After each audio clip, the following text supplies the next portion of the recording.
The world is saved.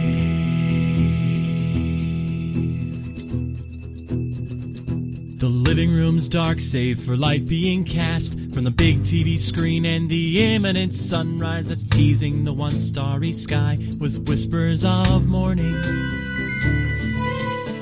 Hey, George. Hey, Lions, how's it going? It's going good, and I have a story for you that will maybe make you feel old and not old. It's a weird story.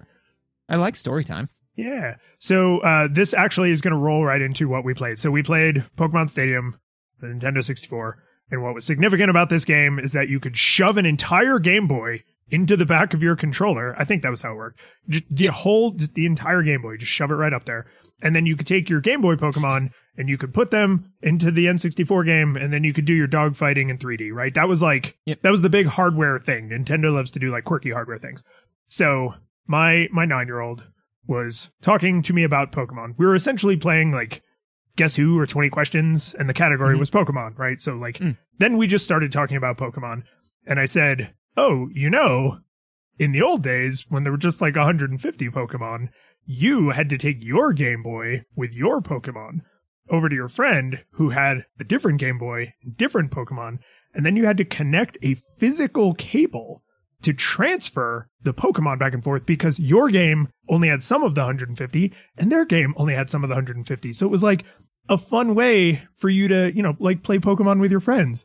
And she just looked at me completely seriously, totally deadpan, and went, why wouldn't they just trade cards like we do now? I went, honey, I don't know, because they were stupid. Yeah, because this was the new thing. Yeah, that blew my mind. That like her entire entry into Pokemon as a concept is the card game. I was like, no. Because there wasn't a card game yet. Like all we had was the digital Pokemon, and they were all 2D like weird little sprites. And then now like it is sometimes very difficult to, and humbling, I guess, to kind of like explain to your kids, like, we all stand upon the shoulders of giants, right? So all of the cool stuff that I know and can do is because, our parents pioneered a whole bunch of stuff and their parents pioneered a whole bunch of stuff. But it's just like when they're like, oh yeah, Pokemon, and it's just like, oh yeah, well, I remember back in my day, I was really into Pokemon. So there's this one text website I used to go to that kind of wrote Pokemon fan fiction, and I'd like read that, and then they'd probably be like, why wouldn't you just watch the show? It's like, because there wasn't a show yet. This was before television. Yeah, like each subsequent generation is all water fat. Like we are from the siege in our, in our water suits of Dune, right? And then like these foreigners come to our soil and they're water fat. Like we had to go with drips and drams of Pokemon. They have Pokemon for days. Yeah, which is I think actually part of the downfall of the franchise. You have too much water. You have too much Pokemon. You got too many water types. So many last thing, Pokemon, I guess I'll just shove in there before I ask about your nostalgia experience. Yeah. March 6th, 2000, this dogfighting simulator in full 3D came out. So what's your nostalgia goggles for this? So my nostalgia goggles for this is a real bummer. So I didn't play this as a kid. Because I wanted to so bad. And I asked for it for Christmas, and then Christmas came around, and there was a Nintendo-sized, little thing, and I hungrily opened it up, and it was Pokemon Snap, which is why I think I hate Pokemon Snap. Okay, critical. So I got Lee Carvalho. Yeah, critical parent question. Did they realize they got the wrong one, or did they get you that one on purpose? No, they did not realize they got the wrong one because they were just looking for Pokemon, you know, Pokemon N64, right? And so they got that. It's the same thing when I was a kid, and I said to my father, "I want a replica Master Sword," and I drew it, and I was like, "This is exactly what I want." And then he got me a very, very nice real to life longsword. I'm like, no, I want wanted the Master Sword, though. No, the one the funny elf man uses, not the one the serious elf man uses. But what about you? What's your nostalgia experience? So I'm pretty sure I played this. Wait, do we show before or after nostalgia experience? We show after. Do we? We do. Okay. Sorry, I just drift off there for a minute. We should always be shilling, but yeah. Okay. But it is. I mean, I've been using this same notes template for ages, and I got the shilling. I don't know why. After. I don't know why. I just kind of suddenly panicked. You know what it is? It's because I screwed you with the opening because I like smashed those two parts together. We didn't have any chit chat. I just went straight into a thing. Yeah. Gotcha. Okay. That must be it. So it's your fault. That's all I needed. It is, yes, and it is important that is now committed to the record. And I am committing right now to not cut out and restructure this so it sounds like it's your fault. Ooh. I know I played this at my friend's house because I had a couple friends with N64s that were like big into Pokemon, and I didn't have a Game Boy and I didn't have Pokemon when I was a kid, right? You know, as a you may remember from our Pokemon Red and Blue episode ages ago, like that was my first pass all the way through a Pokemon game, right? So I did play this like a tiny bit, but it was I was not the target audience for this.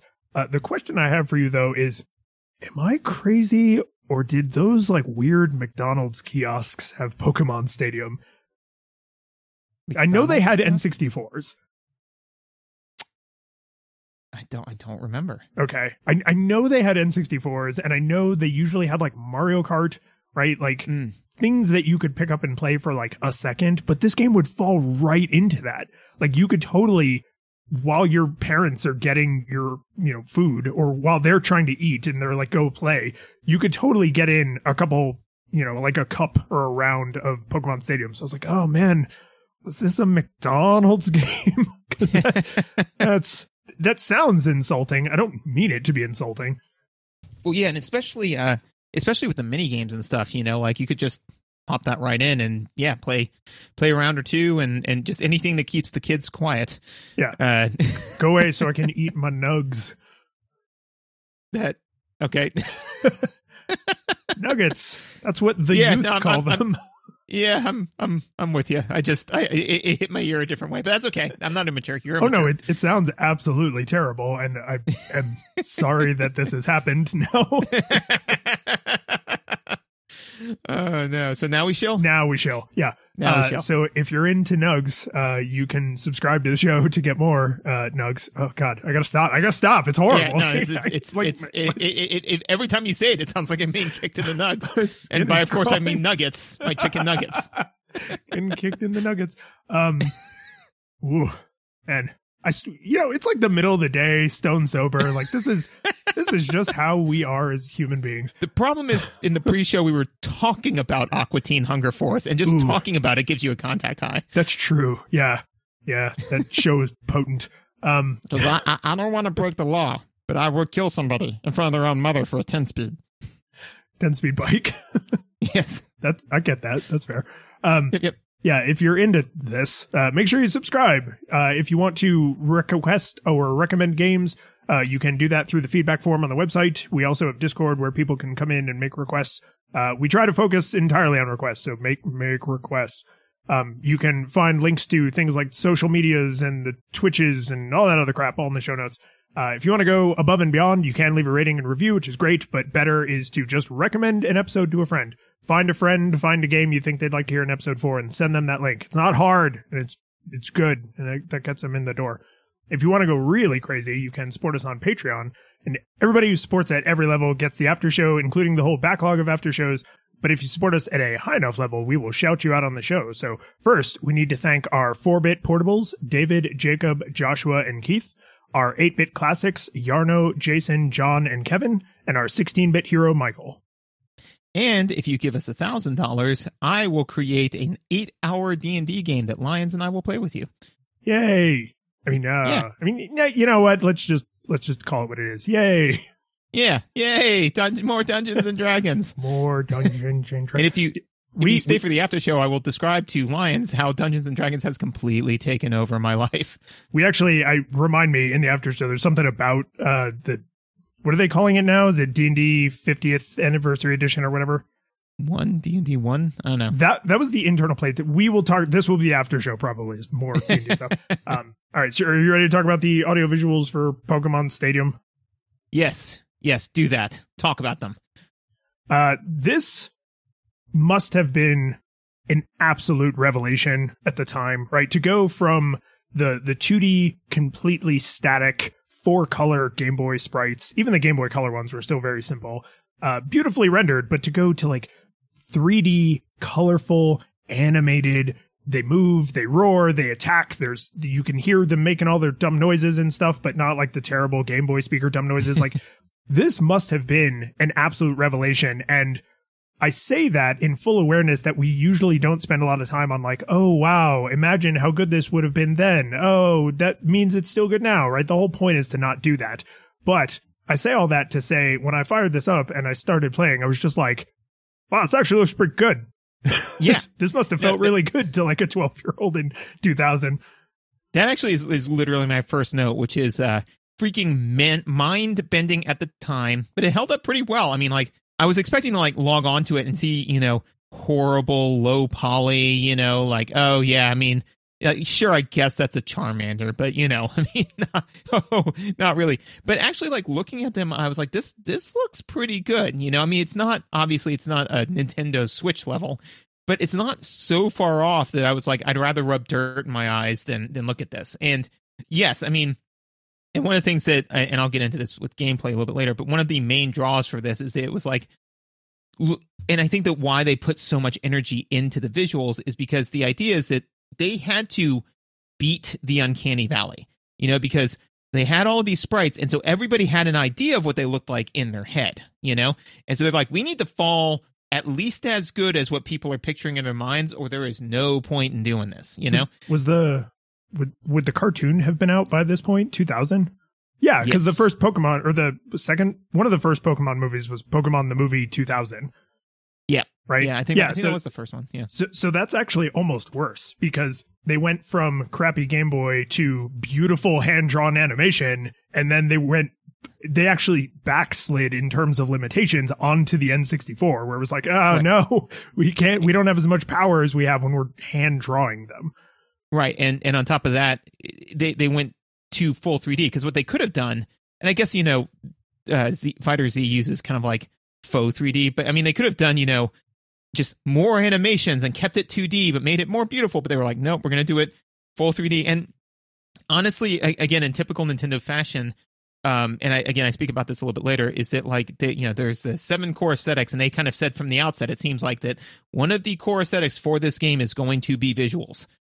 And so they spared no expense on it, so yeah, and I think that one of the main novelties of this game is like seeing not only all of the Pokemon in their full glorious third dimension, a 50% increase in dimensions, is also seeing what all of the attacks actually look like, because in the Game Boy a lot of times it was it used Stun Spore, and then 3 little circles came down, and it was like wavy lines.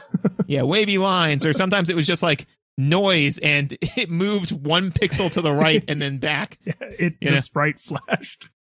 Yeah, and it's just, or used Thunderbolt, and it's like flashing screen, as opposed to like, no, now you use Thunderbolt, Pikachu, and it's just like this electric. It felt amazing. So I think that from what I remember of playing the game before, and one of the things I did this time too was I was just kind of like, I would get excited about the discovery aspect, the exploration aspect of the game, because I was like, oh, well, what does this attack look like? What does this attack look like? And then just kind of go through that way, So discovery also being an aesthetic through the visuals, Which is something I don't really remember ever being conscious of, but now that like it's come up on a variety of games we've played, and I am now consciously aware of it. I am surprised how much joy you can derive just from that, right? If you have a little bit of familiarity with the material, even if it's just from that game, right? Like a lot of what I know about Pokemon, I know from playing the one Pokemon, all of Society, and then like Pokemon Snap and this, right? These are the Pokemon games I've actually put my hands on. So grabbing, I don't know, a Bulbasaur out of the rental Pokemon and then seeing like, oh, which attack do you want to use? And it's like, the one I don't know what it looks like. I want to see what it looks like. All of them. Right. Yeah. Because I want to know, right? Like, and you also get the mechanical benefit of finding out if it works against this Pokemon, and then you try and match up like the type to get the rock, paper, scissors thing, right? So there's mechanical reasons to go exploring, but there are just like wooshy wooshy reasons to go exploring, which is it's like delightful. Like there's a little bit of charm to just like, oh, no, neat. There's like a big tidal wave because I used, tidal wave. Well, I think that's the thing is that, before we started doing this, and quick side note, tangent, because we have somebody in the Discord that said they like these. So the fool. Yeah. First of all, no, is that one of the things that I think is interesting, because we've been doing this for 6 years now, something like that. I think this is our 6th year, something. I don't know, something like that. I know. Over 160 games. Woo! Which means that we've spent hundreds of hours, if not potentially thousands of hours, playing and deconstructing video games. Right? It's just like literally at one point I said to somebody, they said like, "Well, parenting's hard," and I said, "Well, the problem with parenting is the cycle time." Which right. Which is to say, it's a 25-year cycle time, right? So the thing is, and the problem is that you get one life. Like you don't typically try again, right? You don't typically get to 20 your child being 25 years old and being like, okay, now I know what I did wrong, I'm going to try again, right? So and they were like, what is cycle time? And I was like, oh no. Oh right. I have cool insider lingo now. I say all that to say that before we started doing this, I didn't really even know the 8 core aesthetics gameplay, but if I did, I would not have guessed that visuals could be a form of discovery, that you just get excited about seeing, because normally it's like, oh, I want to go see this new area, or I want to go see this new technique or something like that. But emergent mechanics are one where I was like, oh yeah, I guess, in Minecraft, saying like, well, what happens when I add this and this together? That's really exciting. And then also too, just kind of seeing, if somebody says, in a video game, oh man, you should get this attack. I'll be like, yeah, what does that look like? And again, when you've got probably 300 different attacks, it will take up a fair amount of time and bring you a fair amount of joy to just kind of go through them all. Yeah, and I think it's not just the visual aspect, but hearing the cries and the audience reaction, right? Because you imagine all that crap, and then later you watched all that crap in the TV show and in the movies and stuff. But if you were going from, say, just the games, right, from Game Boy Pokemon to this, you realize that there's a whole culture like watching your dogfighting happening, right? And all of that, I mean, you could see the stupid stadium in the background, and it looks like an N64 stadium in the background. So that's not visually super appealing.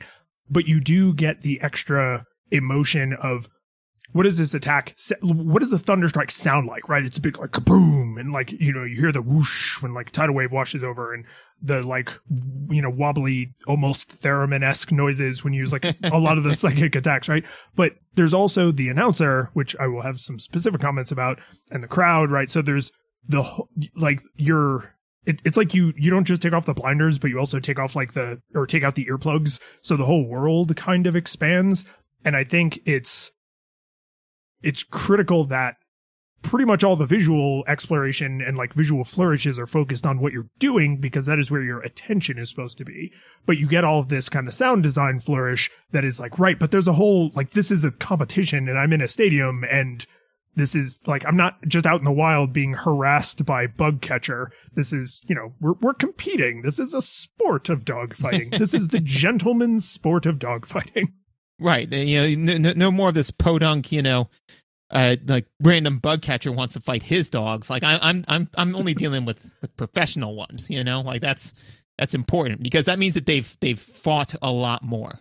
Yeah. They're experienced. How did you feel about the announcer? Yeah, I did not have any strong opinions about him. I didn't even really think about it until you said something. Dude, God bless you, because I could not tune him out. Like, I couldn't tune him out. I don't know if it was the the speaker, because I'm using like a modern speaker like plugged into the TV because I like the bass response on it. So I don't know if it was just like he was louder than he should have been in the mix. I don't know if I just have a hard time tuning out people talking. It just, he says the same things too much, which is not necessarily the game's fault. And the reason I say that is if you find yourself in the same situations a lot, you will hear the same lines of dialogue a lot, because that means you're playing very similarly, right? If you do this, this, and this, and this situation keeps happening, you're likely to get the same dialogue because there's only so many lines of dialogue per like trigger situation. What I found unacceptable, right? So that's like my own bugbear. Like I just had a hard time tuning them out. What I found unacceptable is some of the lines of dialogue actually sound like joke placeholder lines that they forgot to remove. So, for example, when you have a Pokemon that you start with, and then your opponent throws a Pokemon in, one of the things that he can potentially say as like filler dialogue as you're choosing your moves to go into the combat is, this matchup is between two different types of Pokemon. And it's like, okay, yeah, I mean, all right. Like, yeah, I guess maybe there's some people in the audience who don't totally know what's going on, right? They're not trainers. So you're trying to like make sure they understand that it matters that they're two different types. So, okay. But then, when you get to, cause you have 3 stock, right? So you have 3 Pokemon and they have 3 Pokemon. When one of the Pokemon is defeated, so now there is a different number that you have and they have, whether you're up or down, right? There's just, you don't both have the same number of Pokemon. One of the lines of dialogue is literally, there is a difference in the number of reserve Pokemon. And it's like, what? Say the number. You couldn't just make him record all 3 lines, right? Like, you know, what do you call it? Not contender, the challenger, right? The challenger only has 2 remaining Pokemon. The challenger has all 3 Pokemon remaining. Just why? Like, and every time, because like I fell into the same kind of like play rhythm. So I was hearing a lot of the same lines of dialogue. I was just like, this feels like a joke. This literally feels like they recorded placeholder dialogue and then accidentally put it in the game, because it's like the announcer's not even watching, which is supposed to be the whole point, right? That I'm actually in the stadium, and I just, oh God, once I noticed it, I was like, well, that glass is shattered forever. I cannot stop paying attention to this now. And now it will be shattered for me. I'm wondering if maybe that's kind of like a localization issue, if, maybe...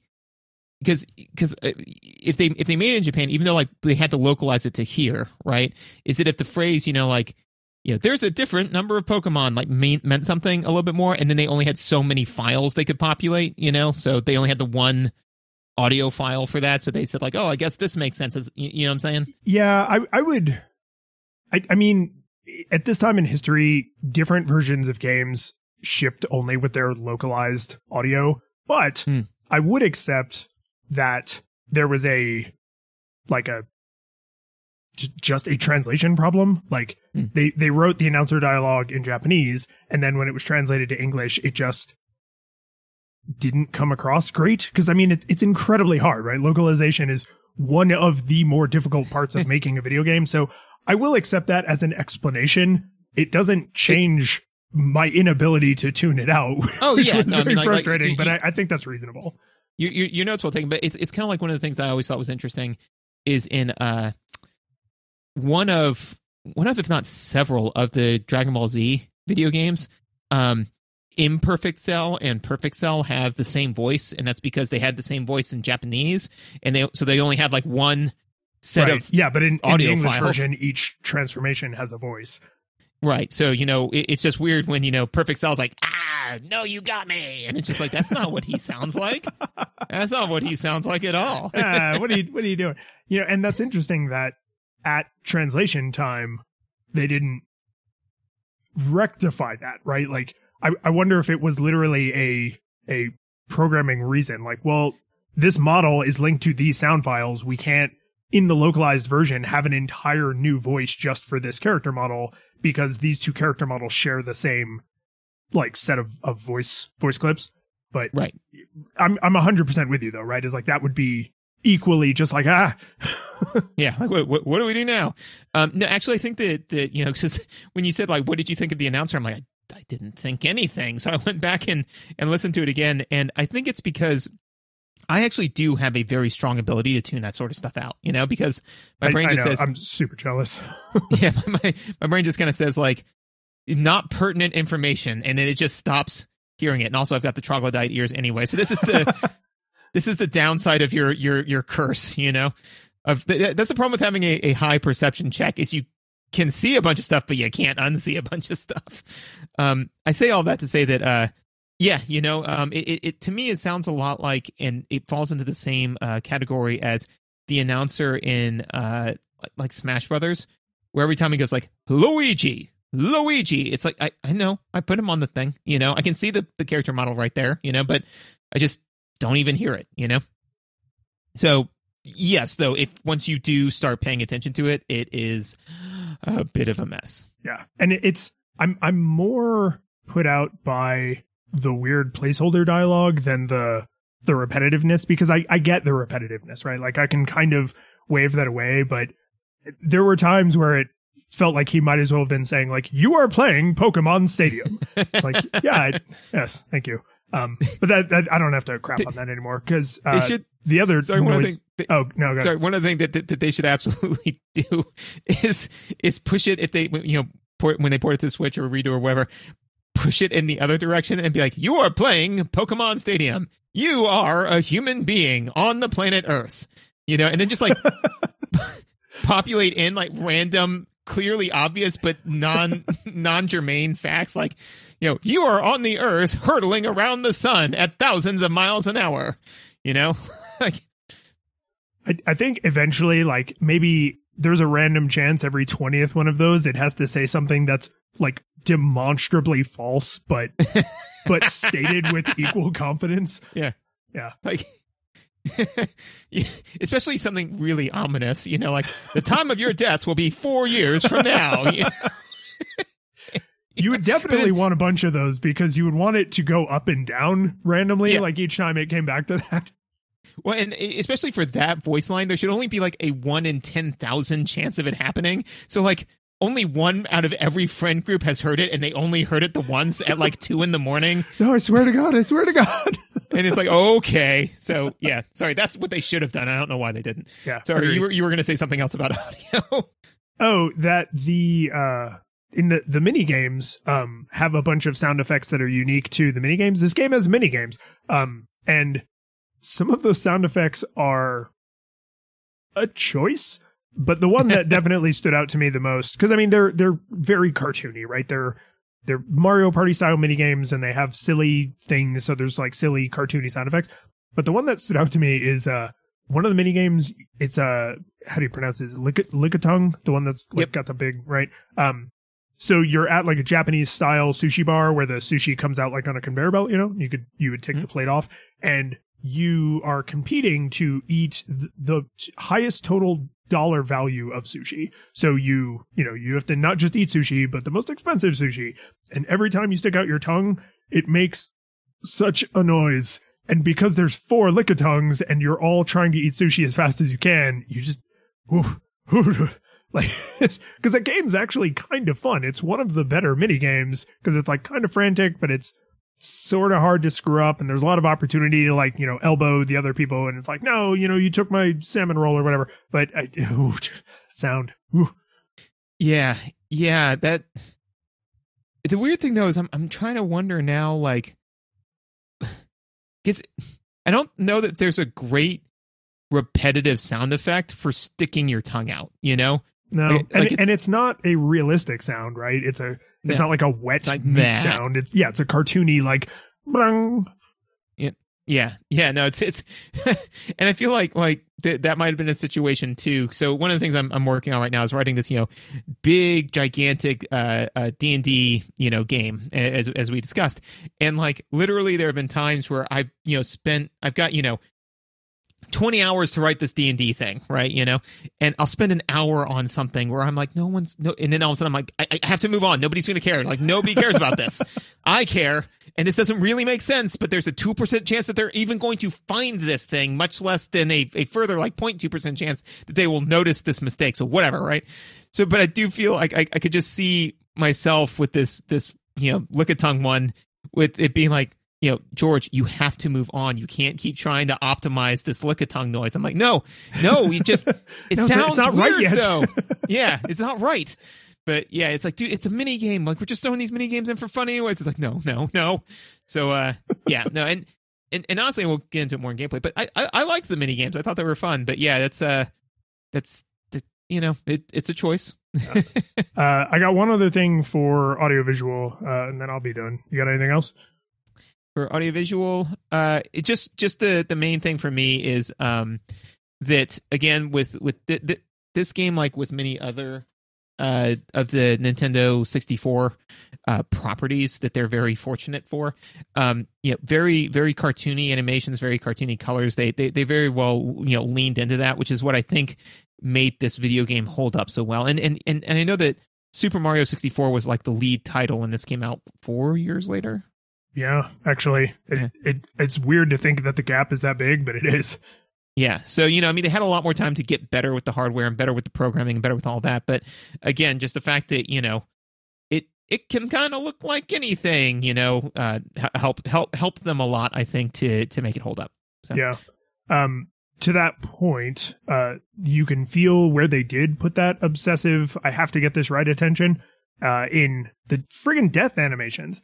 So the attacks, like, look good. The idols look good. The attack effects, right? So not just the Pokemon moving so much as like the, you know, sparkly razzle dazzle, whatever they do, right? Those all look great. I think probably not literally every single Pokemon, but a lot of them have custom death animations, which is, I think, significant because in the original game, they all died the same way, right? They just went down, right? Yep. Below the horizon line, and then they were gone. So the mightiest Gyarados and the, you know, lowliest Gyarados, they all just went right below the horizon line in the same way. Yeah. There's something very beautifully philosophical about that. From the you know, lowliest Magikarp to the mightiest Gyarados, we all end up the same. Yeah. Everybody's story ends the same way. So I, you know, which is fine for Game Boy. Like, I wouldn't expect completely unique death animations. No, I can't play the game anymore. It's ruined for me. Unplayable. But this actually has some unique death animations, and the reason I noticed that is because, you know, most of the ones that are on the ground, just like, you know, they kind of and they like faint, right? And some of the ones that are flying kind of like fly erratically and then they faint. Some of them kind of have like a more of a poppy, like they got like uppercutted and they get like knocked back and they fall like onto their back, right? And there's some very cute, like dramatic little like, I've been defeated. The is it, oh god, the one that's like 3 little balls with the magnets, Magnotron. Magmite, Marmite. Yeah. Magnet there's like face. Magnamy, Magna something, and yeah. So the one that's the 3 little with the 3 magnets, he falls apart. Like, he separates into chunks and like collapses to the ground. Magneton. Yeah, that's the one. Magneton is the third one. Yeah, ton of fun. Yep. But it's kind of brutal. Like, just really literally shatters into pieces. And I was just like, oh my god. And then that made me kind of take stock. And I was like, oh, all the ones that faint, there's like half a dozen fainting animations, but it's not just one, right? So there's, you know, the ones that have this kind of body posture faint in this sort of way, and the ones that have that kind of body posture, like maybe they faint backwards or to the side. I just really appreciated that because again, it's that kind of like little bit of discovery of like, you know, oh, what does it look like to defeat a Magikarp? What does it look like to defeat a Magneton? What does it look like to defeat a Pikachu, right? Like, what is, that is a part of it where they're not just sliding off, their sprite is not just sliding off the screen. So I appreciate it. I liked it. I liked beating them. Well, also it does slightly tangentially raise the question, you know, that has been raised for a while, is it's like, what happens for like, you know, Diglett versus Doug Trio or Magnemite versus Magneton, right? Where it's like, the Pokemon's normal state is, one Pokemon, and then its evolved state is like 3 Pokemon. It's like, what's going on there, And so it really does make me think, that death animation makes me think that when Magnemite evolves, it just finds 2 other ones, and they're just holding hands constantly. Together, we're stronger. So just for the record, Pokemon did fusion before the Crystal Gems in Steven Universe, just saying. Yeah, just saying. Gameplay, man, there's so much one thing to do in this game. Yes there is. So this is kind of where I was like, okay, this took me a while to kind of think about. I still don't have it completely pinned down in my head, so it may evolve. Could I just interrupt you real quick? So I didn't say this at the top, but I just want to be clear here. You played this on the Switch, right? On the Nintendo 64 Online, which means you couldn't use the hardware, you couldn't transfer in your own Pokemon, right? So it was as if you had rented the game, right? Correct. Yes. So I played the N64 version, but I don't have the transfer pack. I also couldn't do any of the porting. So even though I didn't play the version where it's impossible, it was impossible for me. So we both came to this from as if we had rented it, and I think that will probably come up in some other comments, but now I said it really clearly. Yes, correct.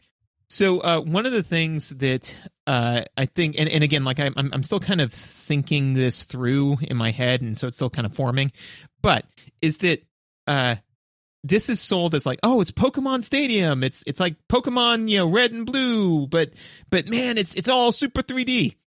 These 2 games are almost nothing alike. As weird as that sounds, because it sounds like it was kind of pitched, and if you have all the hardware and you have all the setup and you can import your Pokemon, it's closer. But this game, interestingly, is to Pokemon Red and Blue almost as Pokemon Snap is to Red and Blue. It's not quite that far away, but it is. It's kind of like saying that T-Rex is closer to us than it was to Stegosaurus, yeah, in years, which is mind-bending. It's that feeling where it's like, this is closer to, a Pokemon CCG than it is to, the OG, Yeah, I mean, Pokemon Snap is like, what if you worked for Professor Oak, but you were not trying to become a trainer, right? Mm-hmm. So then they took that concept of filling out the Pokedex, which is a thing you do as Red in the original games, is like you're trying to fill out your Pokedex, but Red does it by gotta catching them all, right? And in Pokemon Snap, that concept is inflated to be the entire game, and you're just doing research. You are documenting about all the Pokemon. You're not trying to catch and train them all. This game is like they took the concept of the link cable battles, where you have a Game Boy and you have Blue, and I have a Game Boy and I have Red, and we have a link cable and we plug our Game Boys in together, and then we are fighting each other. And they said, what if that was the whole game? Like, what if you just didn't need 2 pieces of hardware because the N64 has 4 controller ports, and then you could just do the link cable battles with 1 cartridge on 1 N64, and inflated that concept to be the whole game, which makes me wonder, because the Pokemon franchise is so big, is there any bottom to that well? Like, are they going to just take every old part of the original Pokemon series and inflate it to be an entire game? Probably not, but I mean, they did it at least twice. Right.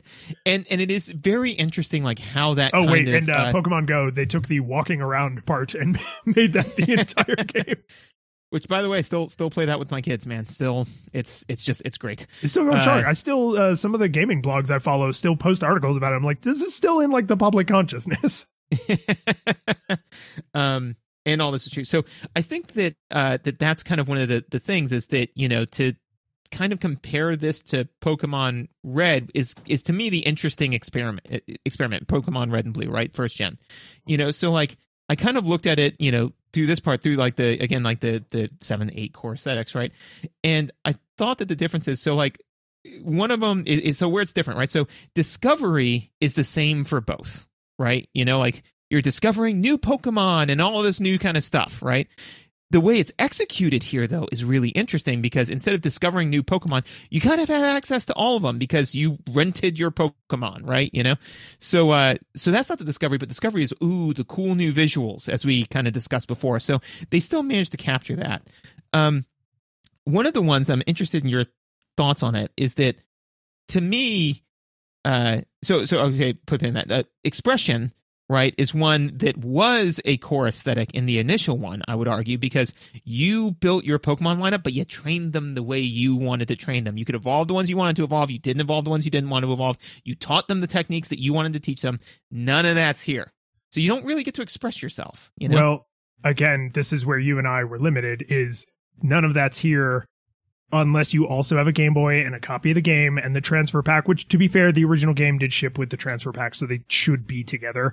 But like, if you are now sitting down to play this on Switch Online, or if you got this from a retro store and they don't have the transfer pack, or you don't have an original Game Boy, then you are completely cut off from that part of the experience, which is, if you think about it in its time, is interesting, because you don't train your Pokemon where you make them fight. You go to the Pokemon Stadium, the N64, to do the fighting, and then you go to train them, the game on Game Boy, right? So like, even in the year 2000, they already kind of were getting the idea of Pokemon Go going, where it's like, yeah, you do gathering and training over here, and then you come and you do fighting at the stadium over there. And those are two separate experiences that at this time actually required 2 entire video games, 2 entire hardware systems, and special bespoke hardware to make them talk to each other. But for anyone playing it the way you played it, all that goes straight in the trash.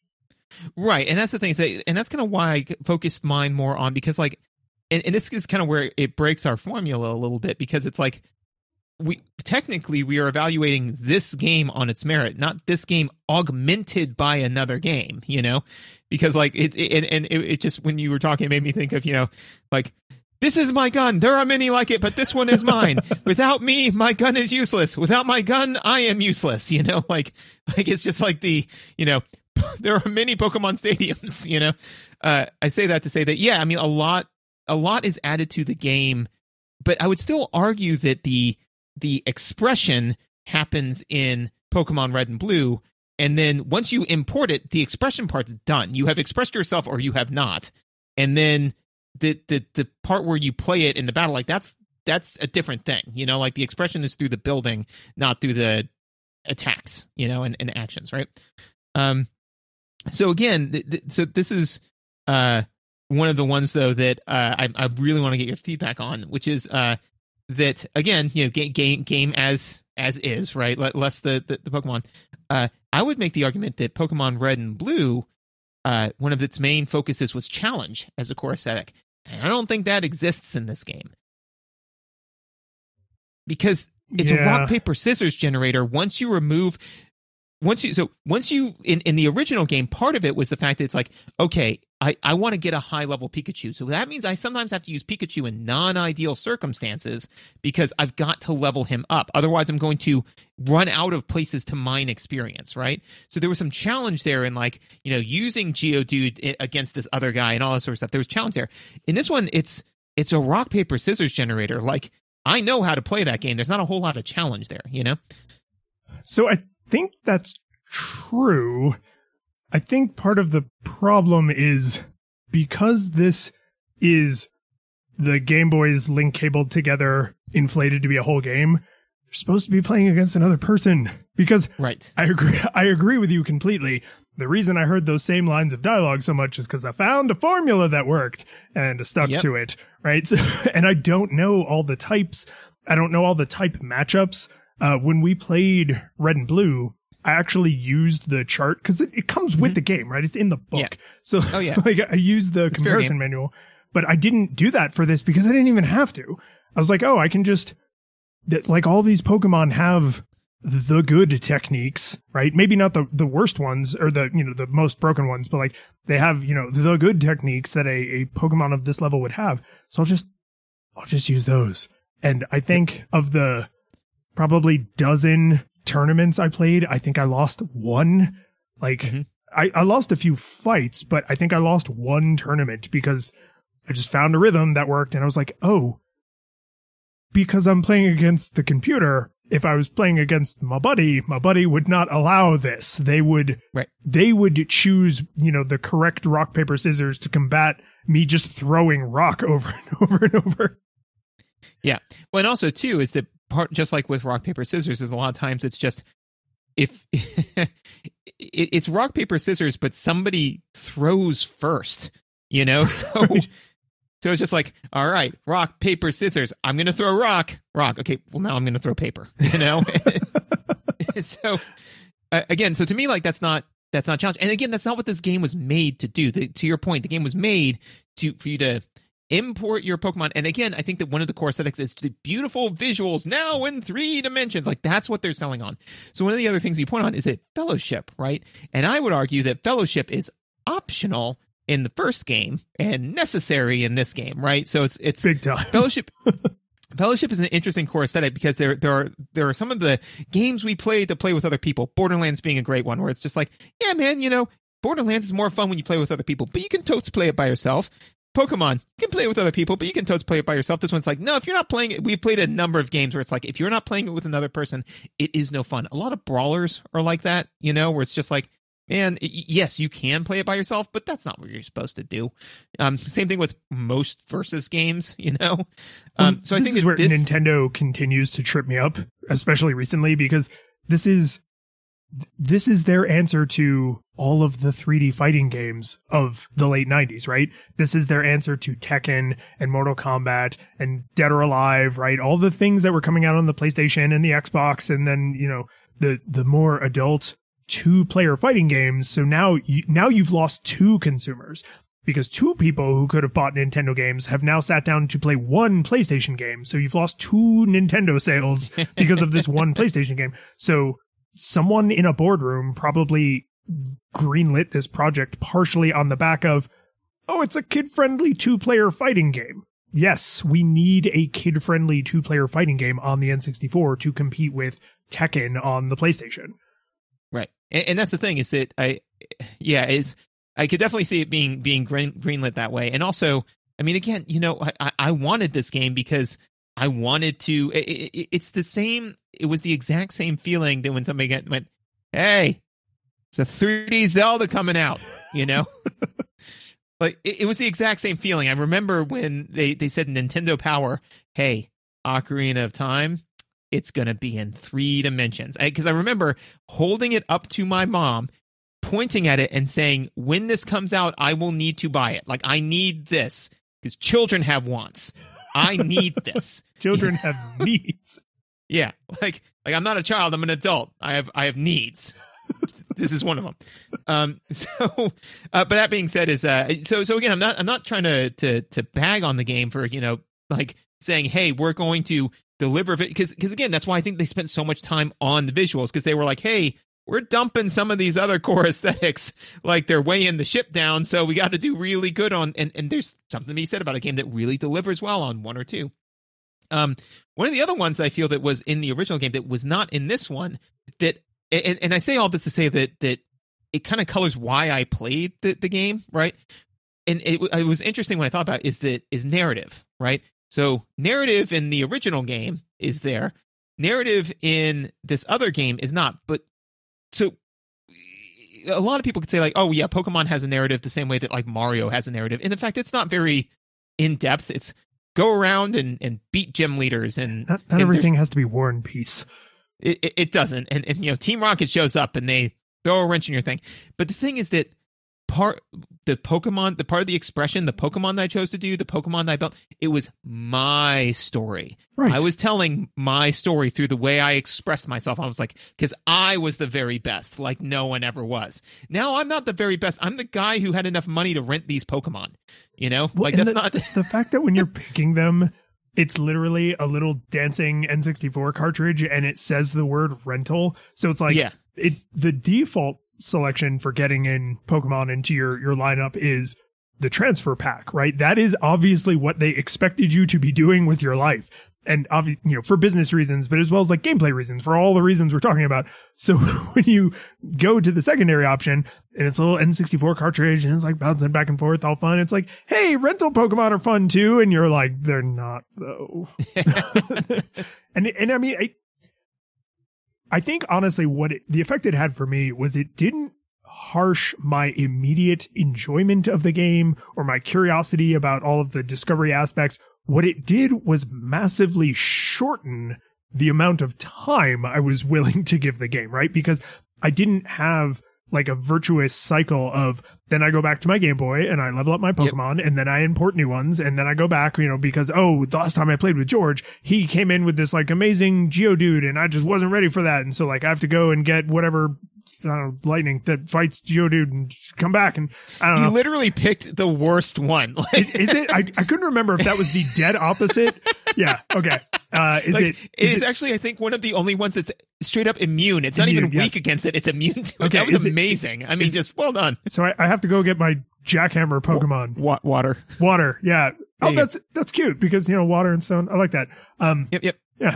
It's like we thought about it. But every battle should take like 1,000 years. Yeah. It's like, it'll work. It just takes forever. Yeah, grass types for kind of the same reason. Yeah. Right. But I you don't have that kind of virtuous, flywheel, to make you continue to engage with the game. So once I was like, okay, I've seen enough attacks that I'm satiated. I've enjoyed the thrill of the hunt. I've won some tournaments and now I'm done. Right. So like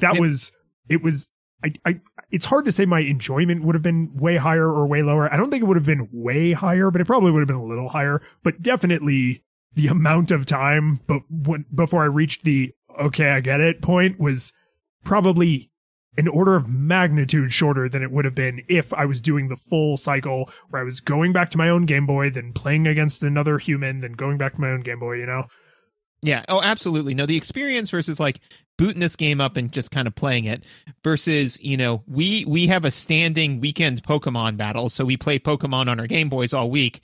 And then we train them up and we exchange different styles, whatever. And then we duke it out on the weekends via, amazing, glorious 3 dimensions. And I think that was the thing that I struggled with initially, which was, I was, playing it and I was getting a little frustrated and bored. And then all of a sudden I just had to say like, this isn't the same game. It says Pokemon on it, but it's not, And once I made that realization, I was able to enjoy the game for what it was, and I did enjoy it, But yeah, at first I was just like, this isn't steak. Why would you call it that on your menu, You lied but to the me. thing is it's fish, and it's really good fish, But like if you're expecting a steak and you're blindfolded and you keep eating it, you're like, this steak has gone very bad. This is no good. This is terrible. It's like I like cottage cheese and I like steak, but if somebody told me that I was going to get steak, blindfolded me, and I started eating cottage cheese, I would panic. Yeah, I think panic is the right response in that situation. This meat has gone so bad. We gotta talk about the mini games, dude. We do. Yep. They're so weird. Like I get the mini games to me feel like they realized at some point, maybe it was day one, right? Maybe it was the day before they were going to ship it, but at some point they must have realized, oh, what are we going to do to make this more interesting, either for people who are playing alone or for people who just want to take a break from the dog fighting, right? They just want a little bit of variety because, as you said a minute ago, Pokemon Red and Blue, basically every other Pokemon game, like you go explore the world and you have to get from here to there and you have to go talk to people in town. Like there's a, what do you call it? Like a push and pull to the amount of tension, right? Yeah. So it's not just all dog fighting all the time, which is all this game is. And that's not bad. It's just, it means you have to have something else to be the downtime thing.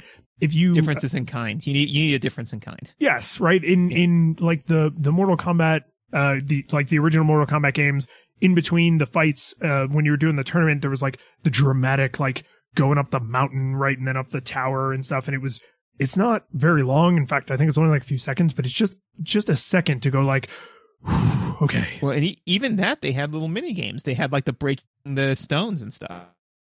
Oh, was that Mortal Kombat or was that just Street Fighter? That was definitely more. I remember like it was you would stand in front of the bricks and you would punch them. I'm pretty sure. Oh, yeah, I think you're right. Okay, so Mortal Kombat and Street Fighter both had, because Street Fighter had like the car and the brick wall, Yep. and then Mortal Kombat was like the stereotypical karate, like chop through these plates. Yep. Yeah. So okay, so there you go. Right there was some kind of little like, whew, okay, all right, I'm ready for the next fight. I'm ready. Put me in, coach. Right, and this Tension and release cycle. yeah, thank you, Jesus. And this has that, but it's like outside. And so what I think is kind of interesting about this is I know you're not a big sports baller person. I'm not a big sports baller person, but most sports have some sort of break, literally usually commercial breaks, right? But there's also halftime or the seventh inning stretch, or there's I don't know what you call the time in between periods in hockey, the unperiod, the comma, right? There's some sort of break where you can go buy another hot dog and a beer. Interrobang. The entire, right? Where you can like go buy another hot dog and a beer, take a leak, and then like go back to your seat and you're like, okay, I'm ready for more sports to happen. And if you are physically in the stadium, that literally means like getting up, walking away, right? If you're in your house, you might like get up and walk to the kitchen or something. But in this, because the mini games are in a separate menu, you could completely miss them. And so I really think they missed an opportunity to say, we are going to open and maybe we're going to open every tournament with a mini game. And then like right before the final match of a tournament, there'll be like a mini game, like some sort of tension and release cycle. Cause there's basically none. It's just fight. Yep. I agree. I think that kind of forcing it and build, because I mean, again, you had to play the mini games in Street Fighter, right? And it's Street Fighter being a great example. I think it was like 30 seconds or something like that. So you could refuse to do it, but then you just sat there for 30 seconds. So I think there's absolutely something to be said about building them in, and then especially what you could do, and this could be an option that you could turn on and off, right? But like whoever wins the mini game, their Pokemon deal like 5% more damage or something like that. Something that would not only engage you in the game itself, but also like if it's your level 50, Squirtle against my level 50 Geodude, if I win the mini game handily, then like I might actually be able to pull out a W. Because now my Geodude's level 60 instead of level 50 just for that one fight. But they have some meaning, and that would be something that'd be very easy to just add and toggle on and off, because if somebody's like, I don't want the mini games to mean nothing, then it's like, fine, turn it off, but that way it'd be like, oh no, and again, it'd be nice because it'd be like, yeah, I'm not that great at Pokemon, I'm really good at these mini games though. Right. Yeah. And that is part of my strategy, is that all week you're playing on Pokemon Blue on your Game Boy, and all week I am practicing the mini games, because I know if I can ace this one mini game, that it gives me like a disproportionate buff, right? And I get like once you start layering in those kinds of things, like it can throw it into a weird balance, but if you just make it toggleable, then fine. Yep. At least include them. But the thing is, if you can picture the when we played the original Mario Party, if you can picture the like setup screen, it looks almost exactly like this. And remember, the Pokemon games are produced by Nintendo, but they're not technically made by Nintendo. They're made by the Pokemon Company, right? So they have like an incredibly tight working relationship. But man, I don't want to sell like Jerry short for like phoning in his work, but it really looks like he just looked at Mario Party and said, "That's what the menu is going to look like," because that's what it is, right? It's a picture of Poke City, the town, Pallet Town. I don't know. It's a picture of a town, right? So there's like some skyscrapers and like some other little buildings, and there's little like little revolving like circle icons, so like what you're selecting. And then the default, of course, is the tournament, and you have to go to a whole other menu option that is unlabeled, by the way. So like unless you select it, you don't know what it's for, and that's where all the mini games are. So you could play this game for ages and it might never occur to you that there's separate mini games over there. The only way you might have the game let you know that they exist is when you first turn the game on. If you don't do anything for a minute on the title screen, that's what it shows you. It shows you the mini games. So like the old fashioned like arcade demo where the game starts playing. I don't know why, but they chose to show the mini games. So that's what you see, which is like, okay, but then I still have to go hunt them down because I have to remember that I have to start the game, see that they exist, then go to the Pokemon Stadium, never encounter them, and then choose to seek them out, which just, I don't know. Again, it's not game breaking. It just feels like such an odd choice. Like they just bolted it on and they were like, well, it's not part of the main game, but hey, they're there. Well, it's more the way you would treat an Easter egg than you would treat a core functionality of the game. You know, like if during like Mario's initial crawl, you know, like jumping or whatever, like you saw, if you watched it long enough, you saw him, you know, get a 1-up mushroom. You'd be like, hey, what was that about? You know. And then you'd have to go find it, right? Like this is hidden like that. And one of the things that, as we were kind of talking about it, you know, when you say like, oh, well, when you layer stuff as far as, you know, like, oh, the mini games can, you know, help assist or whatever, right? That can, you know, cause it to be game breaking. But if you make it toggleable, it's fine.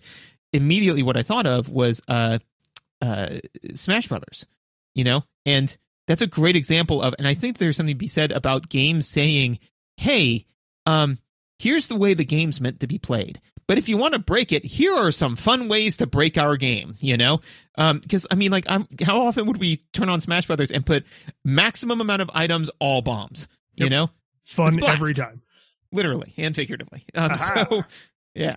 But I mean, but this, where, I mean, even if, again, not to circle back to it or beat a dead horse, but you could even just make it like a sliding, you know, how much do you want the mini games to affect the battles? And 100% means it like doubles your level, you know, and just be like, yeah, you know, so now actually what we're doing is we're playing Pokemon the mini game, and the battles are kind of the secondary thing, because whoever wins this mini game is going to like probably wreck you, you know. I mean, it'd be fun. I would have liked that.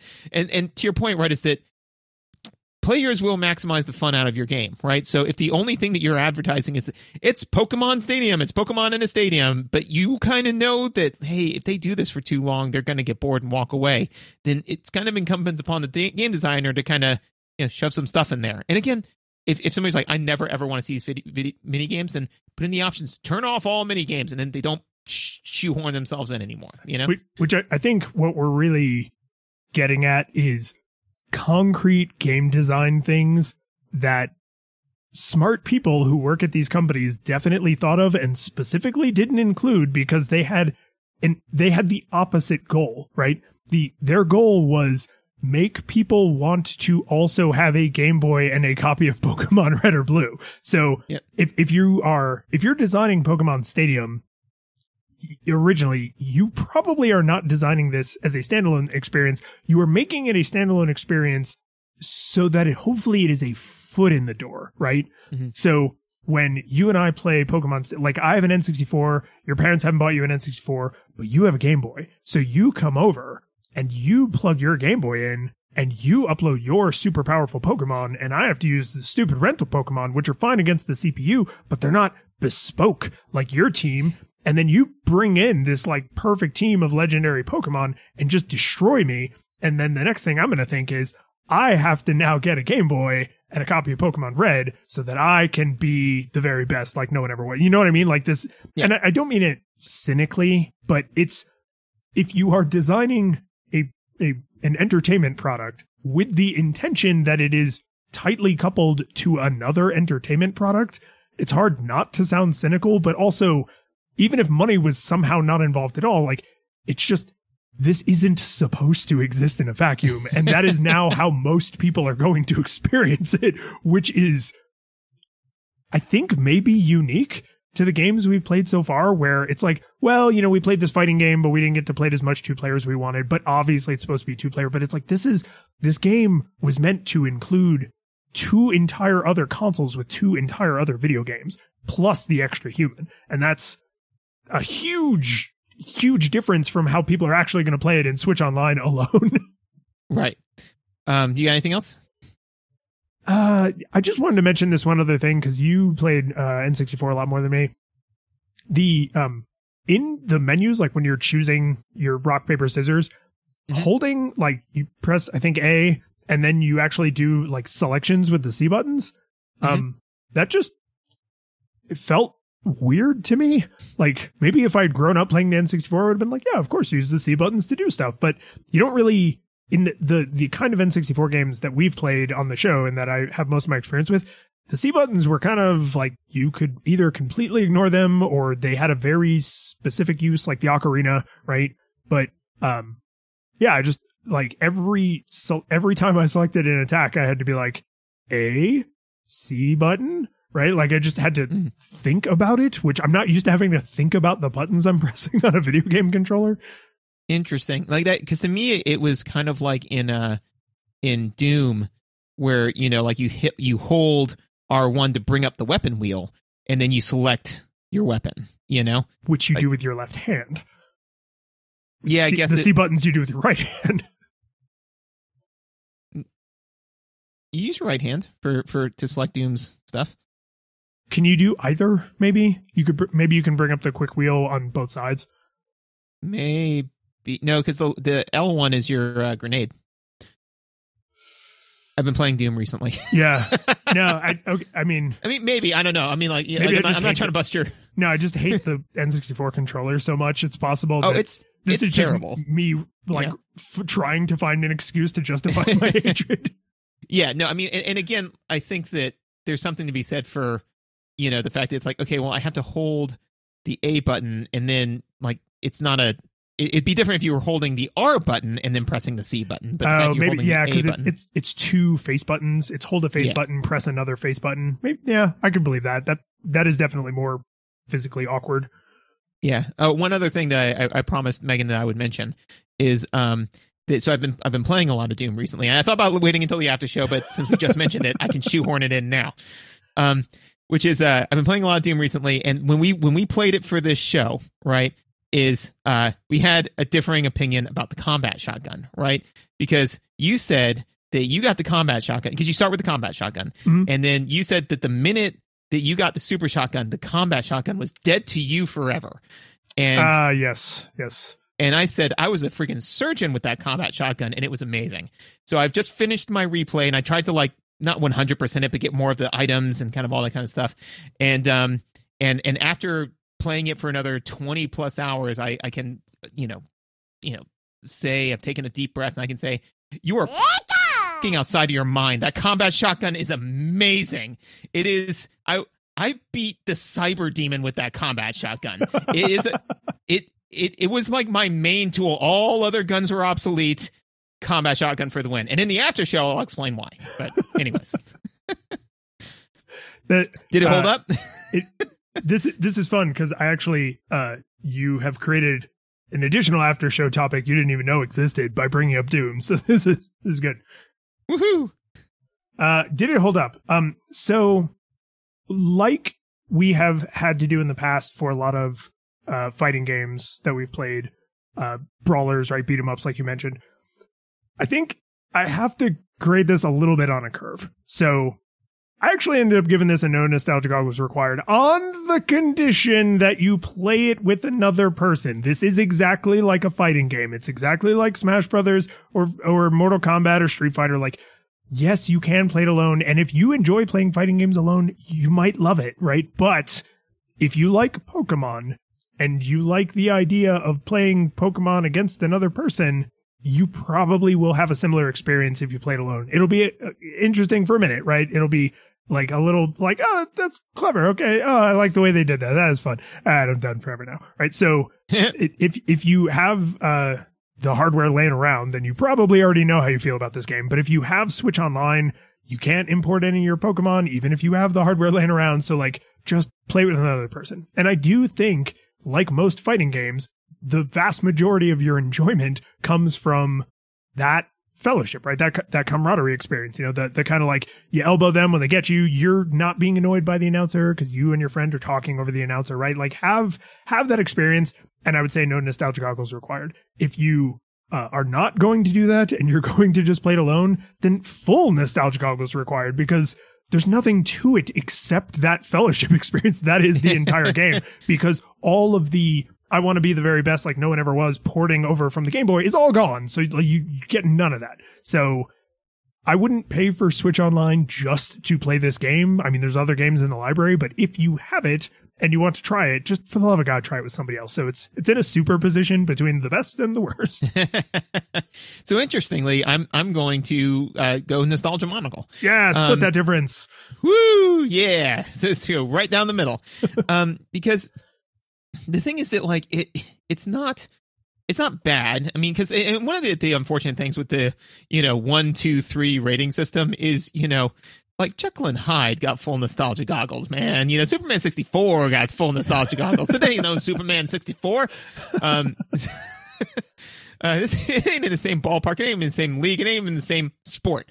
So I say all that to say that no, I think it's nostalgia monocles because I did enjoy it. Like I enjoyed seeing all the different attacks. I enjoyed seeing what all they did, and it was part of the issue was that it's got Pokemon on the label, so I was expecting steak, and I got like a McDonald's Big Mac, and I like McDonald's Big Macs, but I eat it and then I'm done, as opposed to a steak where I'll sit there and savor it, But I think that what pushes me, so in that, normally I would say no nostalgia goggles required for like a 2-hour experience and then be done with it, The reason why I push it into nostalgia monocle territory is because it falls into that category of why would you play this game when there's Sword and Shield,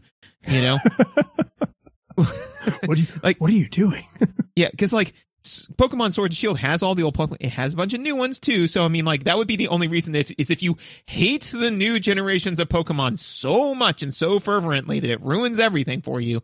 But that's kind of the definition of nostalgia goggles, right?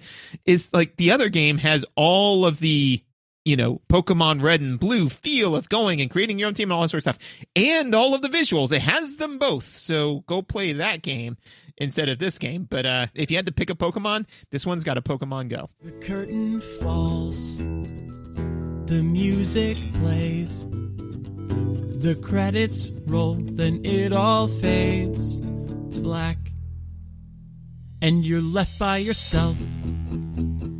The fanfare is gone, there's no player 2 there by your side to share victories won.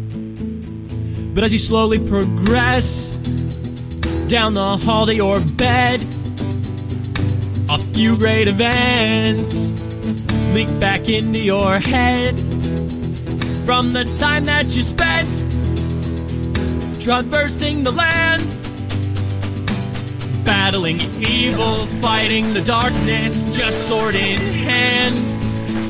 Your memories creeping with the edge of a smile. You realize again what you lost for a while. You're gonna think back much less on how you saved the day